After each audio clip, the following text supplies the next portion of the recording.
नमस्कार. महाराष्ट्र माझा टीव्ही न्यूजमध्ये आपलं स्वागत आहे. जाफराबाद तालुक्यातील भारस बुद्रुक येथे 4 जून रोजी गावकऱ्यांच्या मागणीनुसार जालना जिल्हा आरोग्य अधिकारी भुसारे मॅडम यांनी गावातील नागरी दवाखान्याला भेट दिली व तिथली परिस्थिती बघितली. अतिशय दयनीय अवस्था या नागरी दवाखान्याची आहे हे लक्षात आल्यानंतर या दवाखान्यासाठी जे शक्य आहे ते करू असा विश्वास त्यांनी दिला व या दवाखान्यासाठी गावातील व आरोग्य विभागासाठी मॅडमने काही मागण्या मान्य केल्या आहेत.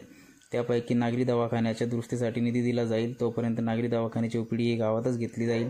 गावातील आरोग्य उपकेंद्राच्या नवीन इमारतीसाठी निधी दिला जाईल.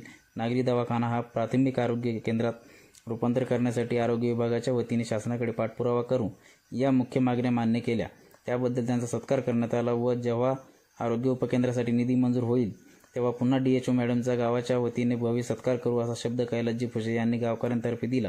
त्यावेळी डॉक्टर ET वाघमारे, वैद्यकीय अधिकारी माहुरा, डॉक्टर मुरकुटे साहेब, जिल्हा अध्यक्ष आरोग्य सेवा कर्मचारी संघटना डॉक्टर बिडवे मॅडम, वैद्यकीय अधिकारी भारस बुद्रुक तसेच गावाच्या सरपंच शकुंतलाबाई तेलंगरे, कैलास फुसे, ग्रामपंचायत सदस्य हे उपस्थित होते. त्यासोबतच महाराष्ट्र माझा टीव्ही न्यूजचे मुख्य संपादक रवी चौतमल, संपादक दीपक चौतमल, भारस बुद्रुक. धन्यवाद.